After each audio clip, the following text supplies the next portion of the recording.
po ang napipisil nila ay si Bam Aquino at saka si Ma'am Riza Hontiveros. At sa administrasyon naman ang tinutulak daw ay si si General Torre. Mukhang malabo, no? Mukhang malayo pa, pero kung senador pwede, no? May iba diyan itutulak panigurado, mga kababayan ko. So abangan natin 'yan, mga kababayan ko, no. So ito, pakinggan pa natin si Senator Trillanes at may marami pa itong pasabog, mga kababayan, no?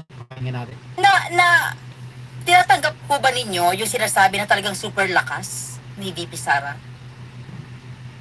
Malakas siya sa Mindanao and some parts of Visayas. Hindi natin kinakaila yon. Pero yung mga numbers niya ay hindi naman ito invincible o yung hindi na matitinag. Kasi naalala ko nung mga panahon ni former Vice President Binay, 2 years before the elections, around this time, umaabot pa nga ho ng high 70s yung kanyang voter preference sa surveys. Ganong kalayo yung mga kalaban, 4% lang yung iba, yung mga kalaban niya. Pero kinalaunan, nung na-expose, nakita ng mga tao na etiwali pala itong iniidolo nila. Di lumipat sila ng ibang kandidato. Sa kasamaang palad, hindi naman nila kilala si Duterte, lumipat kay Duterte. Pero ngayon, kilala na natin si Duterte. Mamamatay tao na, magnanakaw pa. At ito, hindi ko lang po sinasabi ito, Ma'am Lourdes, naramdaman mismo, nasubukan na ng mga kababayan natin, kahit yung mga supporters ni Duterte, yung 6 na taon ni Duterte, tanungin nila yung sarili nila, umasenso ba sila? Gumanda ba yung buhay nila? Di ba hindi? Naalala ninyo nung pandemic, Pilipinas ang pinakang lugmok. Nakaka-recover ng iba't ibang bansa, Pilipinas, lugmok. Kaya 7 trillion ang inutang ni Duterte para lang maitawid niya yun. Tapos, di ba, binawalan, ang daming binawalan nun. Minumura pa yung mga mahihirap, yung mga jeepney drivers at kung ano-ano. Kaya umaasa tayo sa ayuda.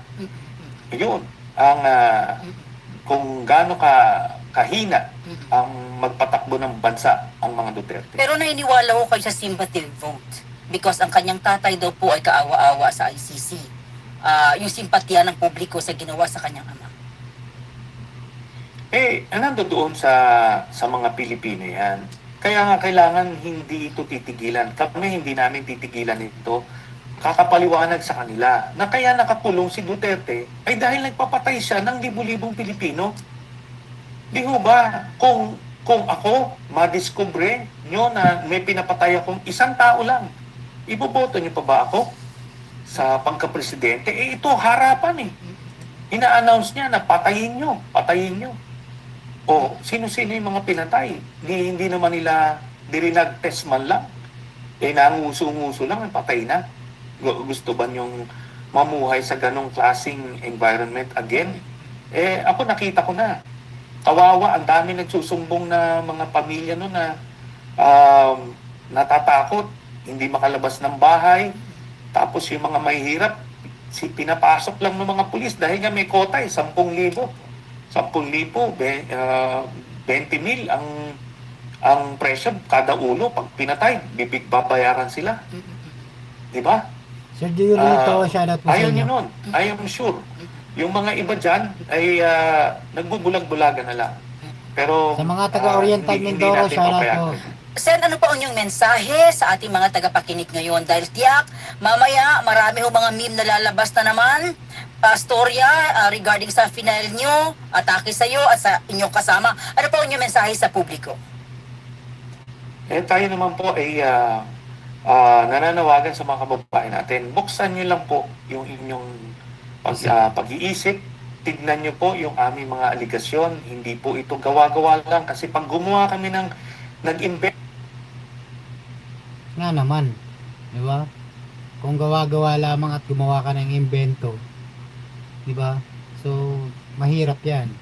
Mga kababayan, sa mga viewers po natin na nandito ngayon, please like, share, at subscribe sa ating YouTube channel. Sa mga nanonood po ngayon sa aking live, Na maraming salamat po at hanggang dito lang po muna ang aking live, no, mga kababayan ko.